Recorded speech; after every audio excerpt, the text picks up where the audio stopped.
오늘 저는 잘못된 회개라는 제목으로 말씀을 상고하고자 합니다. 사울 왕이 위기의 순간에 신접한 여인을 찾는 내용이고, 우리가 오늘 보지 않았지만 8절에서 9절 그리고 10절을 보시면 사울 왕은 결국 신접한 여인을 만나게 됩니다.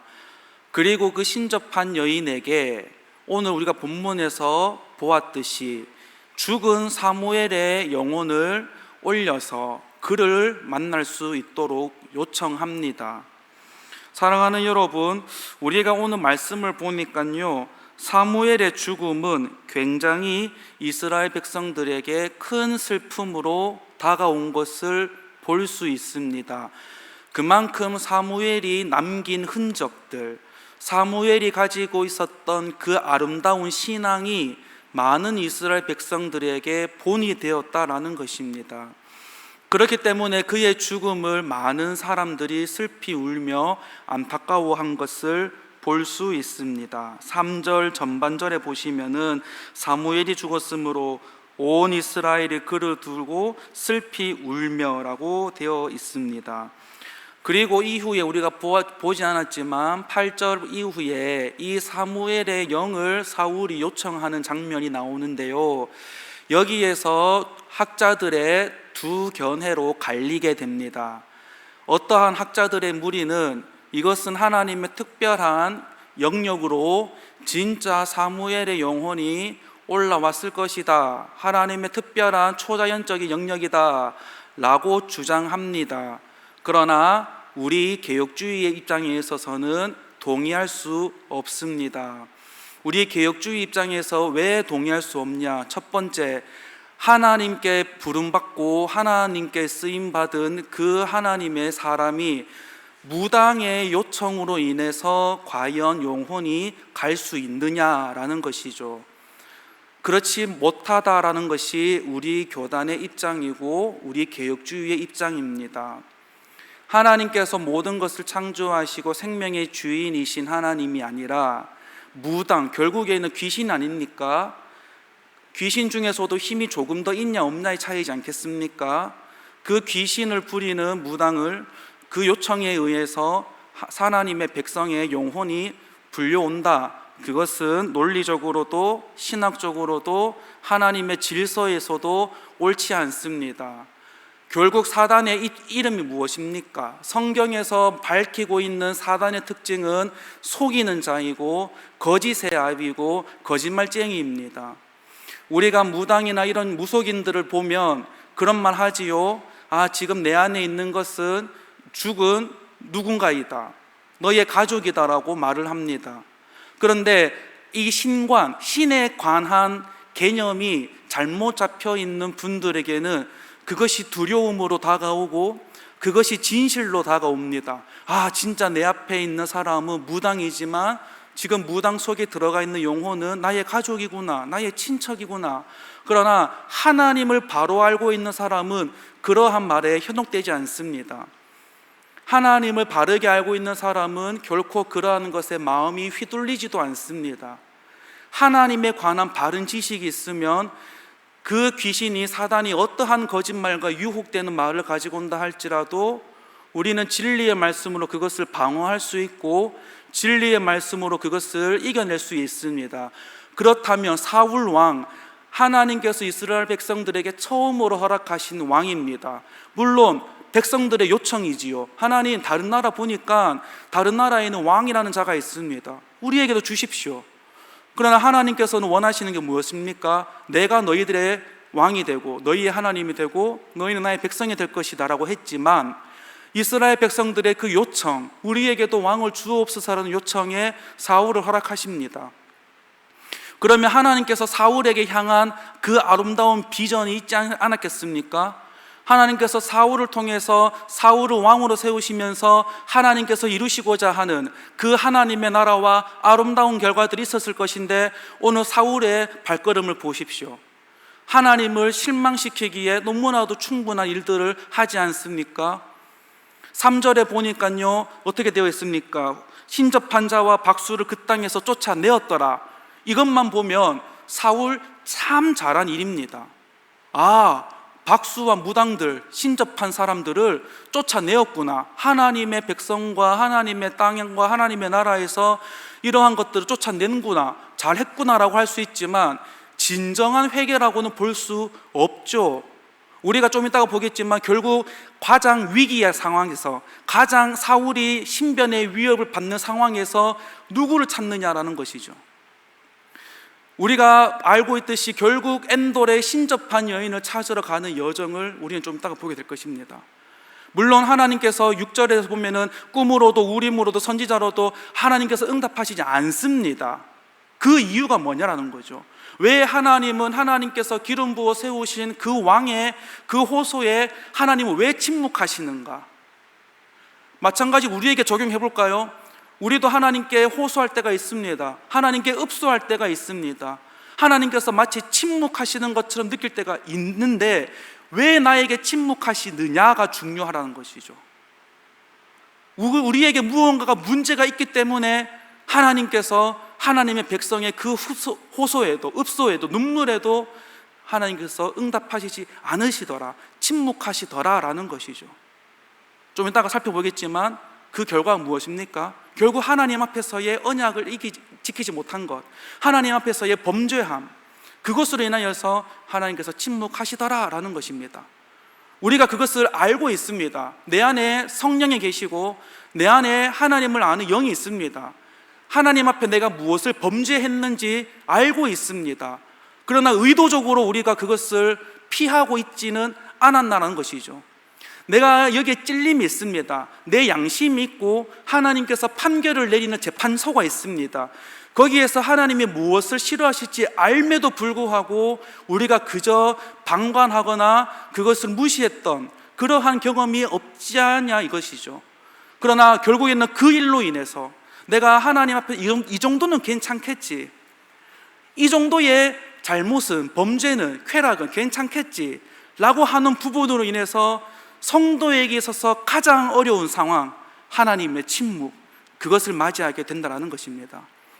그러니까 사울은 거기에서 하나님께서 침묵하시니까 원래 하나님께서 기뻐하시는 방법이 뭡니까? 그럼에도 불구하고 하나님 앞에 엎드리고 하나님 앞에 제사하며 하나님께 회개하고 돌아오는 것이 올바른 방식인데 지금 사울은 잘못된 방식을 선택하는 것이죠. 왜요? 지금 자기 앞에 놓여 있는 상황은 1분 1초가 굉장히 다급한 상황이거든요. 그러니까 그 하나님 앞에 나와서 그 침묵의 시간을 깨트리는 경건의 시간을 택하기보다 신접한 여인, 자신이 내쫓았던 박수와 무당을 찾는 그러한 잘못된 선택을 하더라라는 것입니다. 아무리 우리가 보지 않았지만 그 사무엘의 영이라고 일컬어지는 그 존재의 그 말 속에 바른 말이 섞여 있을 수도 있습니다. 사무엘의 영혼이라고 표현되고 있는 그 존재가 사울에게 있어서 바른 말을 했다 할지라도 그 과정 자체가 하나님이 기뻐하시는 과정이 아니기 때문에 그것을 옳다라고 말할 수 없다라는 것이죠. 우리에게 한번 적용해 볼까요? 우리도 교회 공동체 안에 수많은 사업과 행사들을 진행할 수 있습니다. 어떨 때는 굉장히 결과를 가지고 말할 때가 있습니다. 결과를 위해서라면 과정 따위는 조금은 우리가 눈 감아도 된다라고 생각할 수 있습니다. 그러나 조금만 냉정하게 그 모든 과정 속에 하나님께서 슬퍼하실 만한 일들이 있다면 정말 괜찮냐라는 질문입니다. 그 과정 속에 하나님의 역사와 하나님께서 일하시고 하나님의 형상을 닮아 있는 사람들의 마음이 다치지 않고 가는 것과 오로지 결과만을 위해서 그 과정은 잠깐 배제해도 된다라는 것이 있다면 무엇이 하나님께서 더 기뻐하실 만한 일이냐는 것이죠. 우리 교회는 물론 과정도 중요하고 결과도 중요합니다. 결과가 아무 열매가 없으면은 우리가 동기를 잃어버리기 때문에, 동력을 잃어버리기 때문에 결과도 중요합니다. 그러나 그 과정 속에 하나님께서 주인 되시고 하나님께서 세워가시는 질서가 아름답게 세워져서 일하는 모두가, 그리고 교회의 모든 구성원들이 기쁨으로 나아갈 수 있도록 그렇게 하기 위해서 몸부림칠 수 있는 우리 모두가 되었으면 좋겠습니다. 과정을 하나님 앞에서 기뻐하시는 것을 지켜간다면 하나님께서 그 열매를 맺게 하신다라는 믿음으로 달려나갔으면 좋겠습니다. 한때는 한국 사회가 결과를 굉장히 중요하게 여겼기 때문에 결과를 위해서라면 과정에서 오는, 혹은 다수를 위한 소수의 희생을 너무나도 당연하게 생각해 왔습니다. 그런데 교회에서도 다수를 위한 힘의 논리가 적용된다면 그 소수의 성도들의 마음을 어떻게 우리가 볼 수 있겠냐라는 것이죠. 그래서 조금은 더딜 수 있습니다. 사람이 많다 보면 모든 사람이 만장일치로 결론을 내리는 데에 있어서 굉장히 답답할 수 있고 시간이 오래 걸릴 수 있습니다. 그러나 우리는 항상 무엇을 생각해야 되겠습니까? 이것이 하나님께서 기뻐하시는 과정인가? 하나님께서 기뻐하시는 방식인가? 그렇다면 하나님께서 일하시며 그 모든 역사를 주관해 가시고 우리가 기쁨으로 그것을 용납하고 달려나갈 수 있는 일들을 허락해 주실 것이다라는 것입니다. 우리가 조금만 더 성급하지 않으면 되죠. 우리가 조금만 더 여유를 가지고 하나님께 질문하고 하나님의 답을 가지고 달려나가면 되는 문제들입니다. 그래서 이 사울 왕이 신접한 여인을 찾아서 사무엘의 영혼을 통하여 하나님께서 꿈으로도 우림으로도 선지자로도 말씀하지 않으셨던 그 말에 대한, 그 뜻에 대한 그 해가를 찾습니다. 그러나 비록 그것이 설령 바른 말이라 할지라도 그 과정 자체가 하나님께서 기뻐하실 수 없는 과정이라면 설령 바른 말 할지라도 그것을 우리가 진리로 받을 수는 없다라는 것입니다. 결국 이 사건은 사울 왕은 하나님과의 소통이 단절되었음을 명백하게 알려주고 있습니다.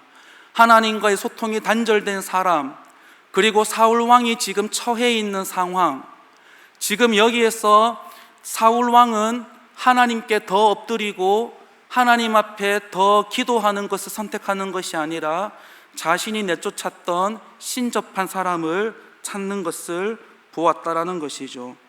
역대상 10장 13절 말씀 화면에 준비를 했는데요, 같이 한번 읽어보시도록 하겠습니다. 구약성경 역대상 10장 13절 말씀 함께 읽겠습니다.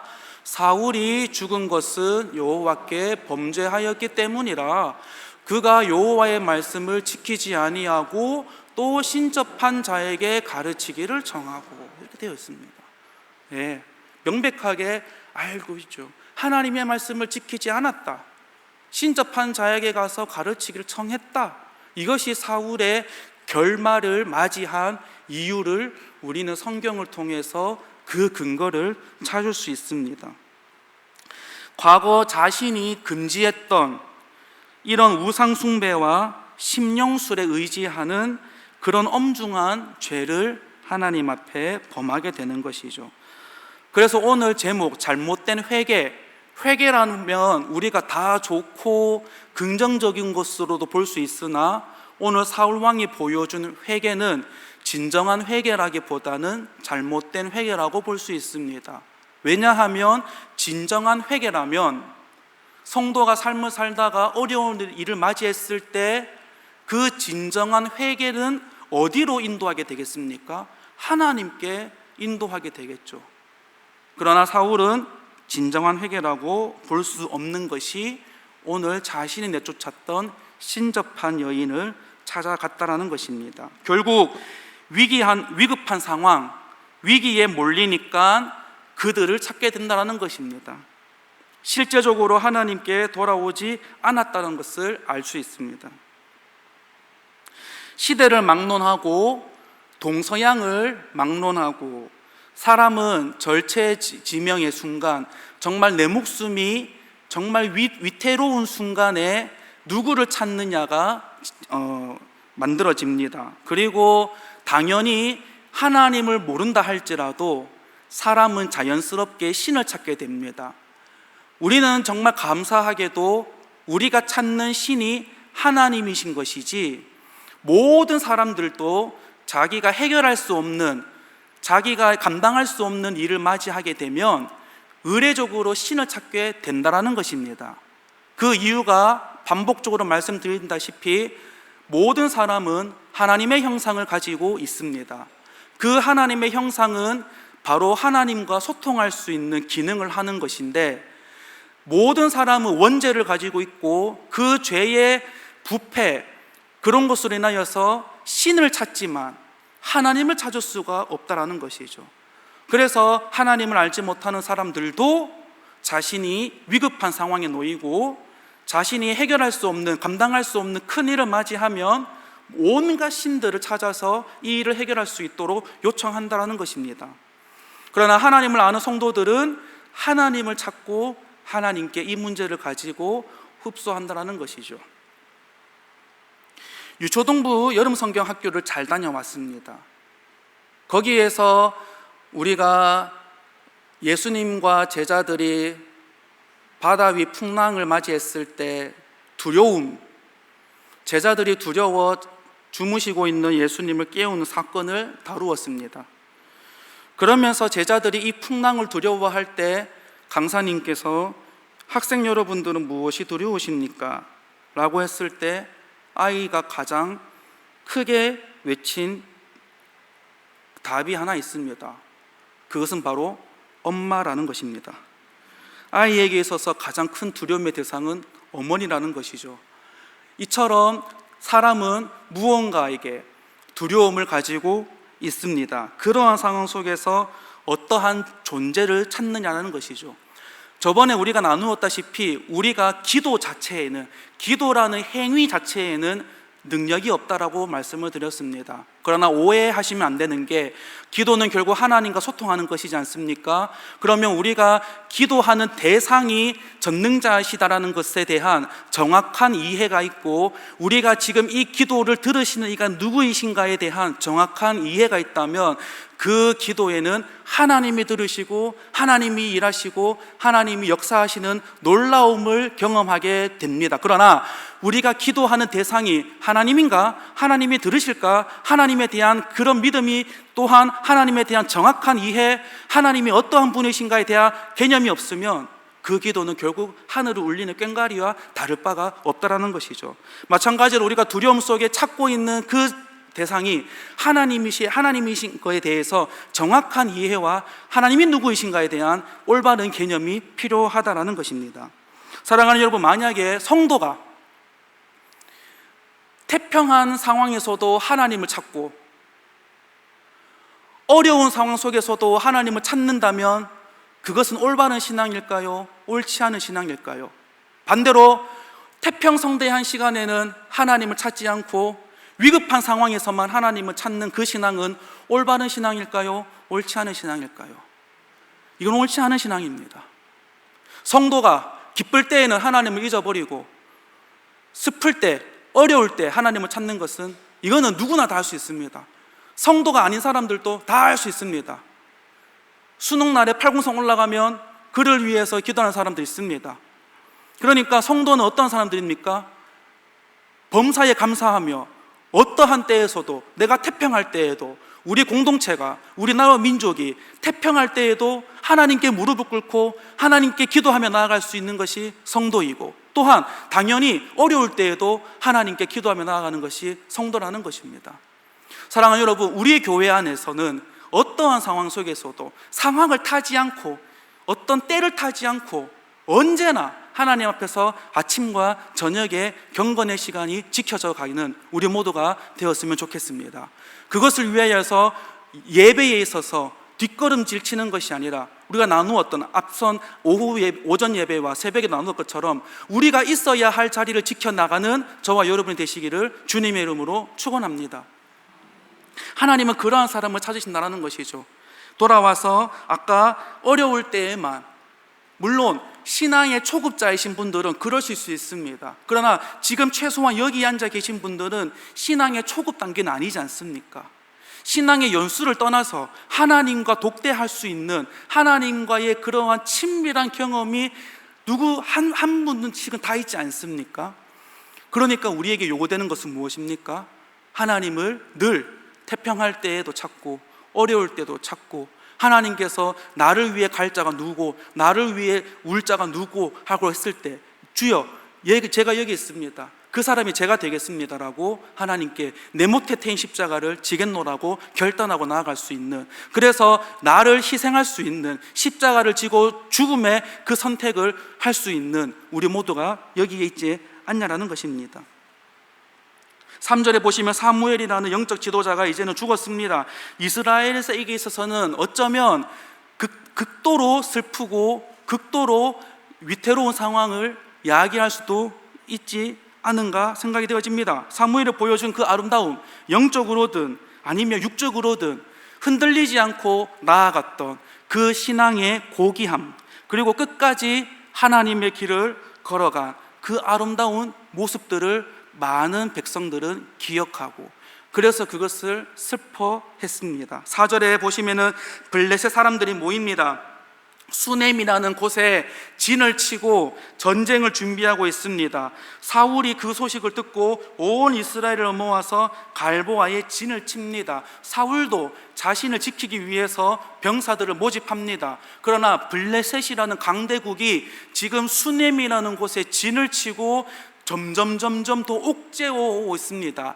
이와 같이 성도에게도 하나님을 대적하는 자들, 우리를 쓰러뜨리려고 하는 자들이 우리를 굉장한 압박감에 우리를 놓이게 하고, 우리를 굉장히 옥죄어 오는 상황을 맞이할 수도 있습니다. 5절에 사울이 블레셋 사람들의 군대를 보고 뭐합니까? 두려워하기 시작합니다. 두렵다. 결국 무엇입니까?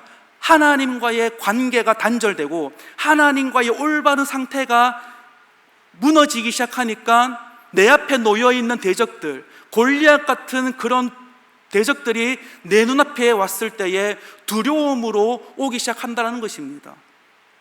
이와 반대로 되는 다윗의 사건을 기억하지 않습니까? 골리앗이 나왔습니다. 피지컬적으로, 그리고 골리앗은 태어나면서부터 전사로 키워진 사람들입니다. 전문적으로 군사훈련을 받았고 사람을 제압하는 것을 배운 사람입니다. 그럼 다윗은 어떻게 합니까? 두려움이 떱니까? 아닙니다. 만군의 여호와 이름으로 나아가고 오히려 그를 제압하는 것을 봅니다. 그와 반대로 사울은 어떻게 됩니까? 두려움이 떨기 시작합니다. 사랑하는 여러분, 성도가 혹시라도 삶을 살다가 인생의 두려움에 대해서 크게 느낄 때가 있습니다. 그렇다면 우리는 무엇을 점검해야 됩니까? 내가 지금 하나님과의 관계가 잘 세워져 있는가? 내가 하나님과 혹시 멀어져 있지는 않은가? 하나님과의 관계 속에서 그 해답을 찾으면 됩니다. 그러나 다른 것에서 해답을 찾기 시작하면 꼬입니다. 하나님을 모시고 살아가는 사람들에게 있어서 우리에게 두려움으로 다가올 것은 없습니다. 하나님이 전능자이시고 하나님 것이 모든 것을 역사해 가신다면 우리가 하나님 외에 두려워할 것은 없습니다. 그러나 우리는 무엇을 가장 두려워하게 되겠습니까? 바로 하나님을 가장 두려워하며 살게 된다는 것이죠. 혹시라도 내 앞에 놓여 있는 문제가 너무나도 답답하고 까맣게 한치 앞이 보이지 않고 두려움에 놓이신다면 그것으로 인하여서 두려워하시고 더 작아지시고 더 숨으시지 마시고 하나님께 나아가서 하나님이 그것을 타파해 가시고 하나님께서 그것을 해결해 가시는 것을 목도하시어 다시 기쁨으로 하나님께 무한한 감사와 영광 올려드릴 수 있는 우리 모두가 되었으면 좋겠습니다.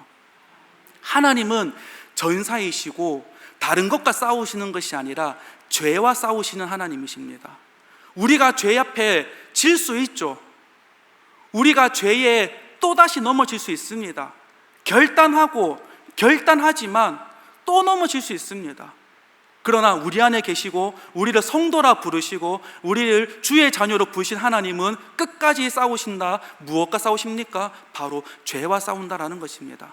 그러니 더 이상 그 슬픔의 자리에, 그 안 된다라는 그런 실패의 자리에 앉아 계시지 마시고 하나님께서 우리의 앞에서 어떻게 싸우시는가를 목도하시며 하나님께서 지금도 우리에게 어떻게 역사하시를 보시며 다시금 일어나 하나님을 영광스럽게 하나님 앞에 영광의 예배의 자리로 나아가는 우리 모두가 되었으면 좋겠습니다.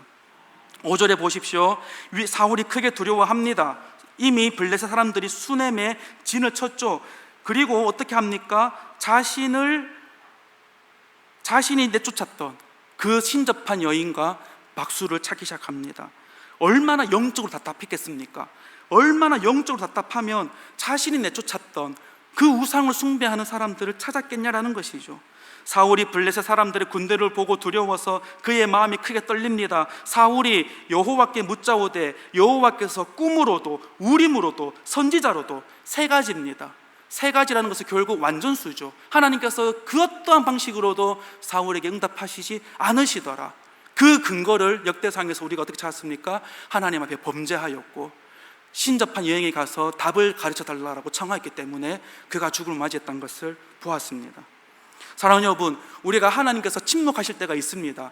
우리가 하나님 앞에 요청했지만 하나님께서 굉장히 긴 시간 동안 우리에게 응답하시는 시간이 없을 수도 있습니다. 그런데 거기에서 잘못된 선택을 하시면 안 된다는 것이죠. 그럼에도 불구하고 하나님 앞에 나와서 씨름하고 하나님께서 응답하실 것을 요청하며 하나님 앞에 내 죄를 회개하고 하나님 앞에 내 죄를 발견하게 하시고 하나님 앞에 엎드려야 하나님께서 우리를 생명을 책임지시고 그 문제를 해결해 가신다는 것입니다. 그럼에도 불구하고 쉬운 방법, 빠른 방법, 이것을 찾는다면 오늘 사울이 우리에게 보여준 안타까운 결과를 맞이하게 된다는 겁니다. 지금의 다음 세대들은 긴 시간을 할애하는 것보다 짧은 시간을 더 선호합니다. 그들이 문화적으로 그리고 문명의 발달로 누리고 있는 모든 것들은 빨리빨리입니다. 지금 아이들이 보는 유튜브 영상도 10분을 넘어가면 잘 보지 않습니다. 기껏해야 한 15초, 20초. 거기에서 내가 더 알고 싶으면 10분짜리를 보고 1시간짜리를 봅니다. 그러니까 아이들에게 설교도 굉장히 그 도입부 10초, 20초 안에 그 아이들의 이목을 가지고 와야 10분이 되든 20분이 되든 설명할 수 있습니다. 이런 것처럼 지금 기성세대는 오랜 시간 동안 앉아서 말씀을 나누는 것, 이거는 훈련되어 있습니다. 그러나 점점 아이들이 어려질수록 그렇지 못하다는 것이죠. 그렇다면 지금 우리가 볼 수 있는 것은 이미 기도원 문화도 많이 축소되지 않았습니까? 하나님 앞에 어려운 일이 있을 때 하나님께 호소하고 하나님께 씨름하는 것 자체가 세대가 지나면 지나갈수록 많이 약화되어 가고 있습니다. 기성세대의 분들은 문제가 있으면 하나님 앞에 나와서 엎드리고 해결하는 것이 당연한 겁니다. 그렇게 배워왔고 그렇게 살아왔습니다. 그러나 다음 세대 학생들은 그렇지 않습니다. 하나님께 기도하고 하나님께서 역사하시는 것, 시간 많이 걸리니까 시간이 짧게 걸릴 수 있는 방법들을 찾기 시작합니다. 그러면서 하나님과 잘못된 방법들로 나아가게 된다는 것이죠. 이것은 부정적으로 바라보고 싶은 것이 아니라 이것은 사실입니다. 현실입니다. 그렇다고 해서 목회자들이 그것을 포기할 수는 없죠. 그럼에도 불구하고 하나님께서 기뻐하시는 방식을 계속해서 가르치는 것이 목회자들의 숙제이겠죠. 지금 사울은 위기의 순간에 마음이 급하니까 두려우니까 자기가 직접 내쫓았던 신접한 자와 박수를 찾으러 갑니다. 7절에 보시면요, 사울이 그의 신하들에게 이르되 나를 위하여 신접한 여인을 찾으라. 내가 그리로 가서 그에게 물으리라 하니 그의 신하들이 그에게 이르되 보소서 엔돌에 신접한 여인이 있습니다.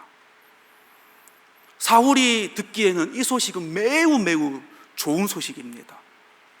내 주변에 지금 신접한 자가 한 명도 없는데 엔돌이라는 곳에 여인이 한 명 있구나. 그래서 어떻게 됩니까? 8절에 사울이 다른 옷을 입고 변장합니다. 여러분, 이거 너무 가슴 아프지 않습니까? 하나님께서 기름 부어 왕으로 세운 자가 변장해서 결국에 찾아가는 곳이 어디입니까? 자신이 내쫓았던 신접한 여인입니다. 그렇다면 엔돌은 어디에 위치하고 있느냐? 우리 PPT에 지도를 하나 준비를 했는데요, 보시고 말씀을 정리하겠습니다. 지금 아래쪽에 있는 곳이 이스르엘이라고 해서 이스라엘이 진을 치고 있는 상황이고, 그리고 여러분들이 보시기에 녹색으로 되어 있는 것, 상단에 보시면 수넴이 있고 그리고 엔돌이 있습니다.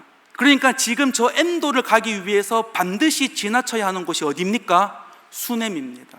수넴은 어떠한 곳이라고 했죠? 블레셋 군대가 이미 진을 쳐놓은 상태입니다.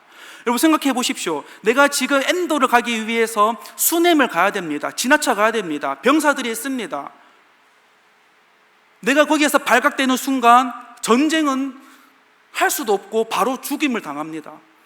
그 위태한 상황마저, 그러한 리스크를 감내해 가면서까지 사울이 원하는 것은 무엇입니까? 엔돌의 신접한 여인을 만나는 겁니다. 너무 아이러니하지 않습니까? 도대체 얼마나 그게 중요했으면 자신을 죽이려고 하는 병사들 가운데에서도 지나가고자 하는가. 그리고 엔돌이라는 곳이 가깝지 않습니다. 10km 된다고 합니다. 그 거리를 가면서까지 지금 방식을 찾고 있다는 것이죠. 얼마나 초라하고 가슴 아픈 뒷모습입니까? 이게 성도의 뒷모습이라면 너무나도 가슴 아픈 모습이지 않습니까? 그러나 결국에는 가서 우리가 다 알고 있듯이 신접한 여인을 만나고 그 일들을, 뒤에 사건들을 알고 있습니다. 말씀을 정리하겠습니다. 사랑하는 여러분, 우리가 아무리 영적으로 답답하다 할지라도, 우리가 아무리 하나님께 부르짖고 예전처럼 눈물이 나오지 않고 하나님께서 나에게 침묵하시는 것처럼 느껴진다 할지라도 결코 우리는 잘못된 길을 선택하거나 잘못된 방식으로 나아가서는 안 된다는 것입니다. 설령 하나님께서 침묵하시는 기간이 길어질 수 있습니다. 한 달일 수도 있고 1년일 수도 있고 수년이 될 수 있습니다. 그럼에도 불구하고 우리는 하나님께서 기뻐하시는 방식대로 하나님을 예배하며, 또 우리 앞에 어떠한 죄가 있는지, 내가 이때까지 계속해서 외면했고 모르쇠 했던 그 죄악들을 하나님께서 성령을 통해서 우리에게 인식시켜 주시고 그것을 자복하게끔 하실 때, 하나님 앞에 복종했을 때 하나님과의 단절된 관계가 다시금 회복될 줄 믿습니다. 혹시라도 답답함이, 신앙에 있어서 목마름이 있으신 분들이 계시다면 하나님 나에게 오늘 조명하여 주시고 깨닫게 해주시고, 내가 이때까지 하나님께 들키고 싶지 않았던, 치부라고 생각했던 그것마저도 깨닫게 하신다면 하나님께 내어놓겠습니다. 다시금 하나님과의 관계를 회복시켜 주옵소서. 언제까지고 옛날에 예수 그리스도의 첫사랑을 회복하고 기억하는 것, 그것이 아니라 오늘의 은혜가 내게 있게 하여 주옵소서.